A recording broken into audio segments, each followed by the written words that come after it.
मैंने देखा है कि गांव का गरीब आदमी कोर्ट कचहरी जाने से डरता है, क्योंकि उसे लगता है कि न्याय के लिए लड़ना उसके जीवन को और अधिक कष्टमय बना सकता है। बहुत से लोगों का ब्लड प्रेशर हॉस्पिटल का वातावरण में बढ़ जाता है।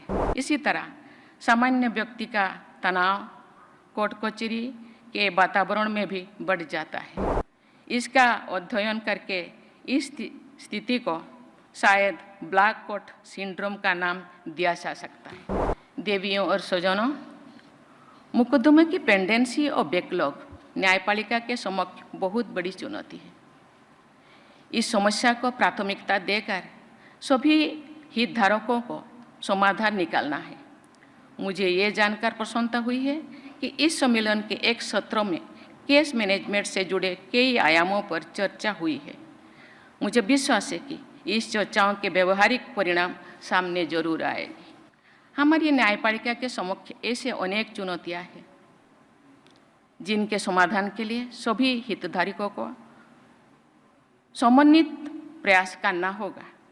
उदाहरण के लिए एविडेंस और विटनेसेस से जुड़े मुद्दों पर न्यायपालिका, सरकार और पुलिस प्रशासन को मिलजुल कर समाधान निकालना चाहिए।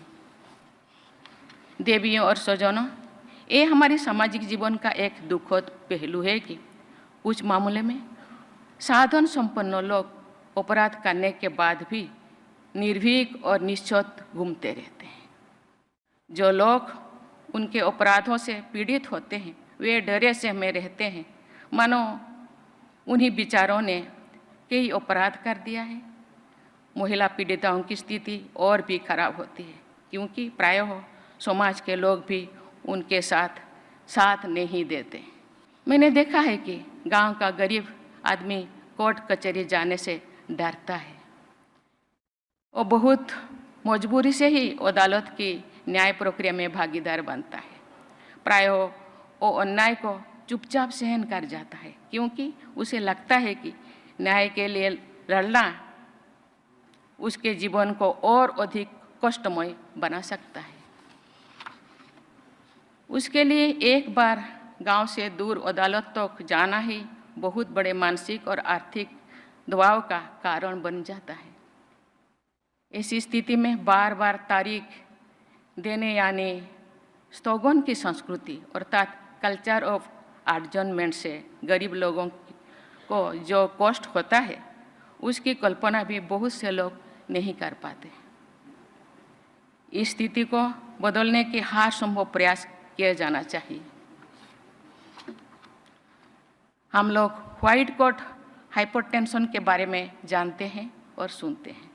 बहुत से लोगों का ब्लड प्रेशर हॉस्पिटल का वातावरण में बढ़ जाता है।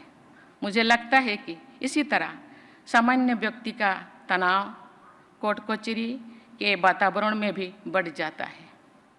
इसका अध्ययन करके इस स्थिति को शायद ब्लैक कोट सिंड्रोम का नाम दिया जा सकता है।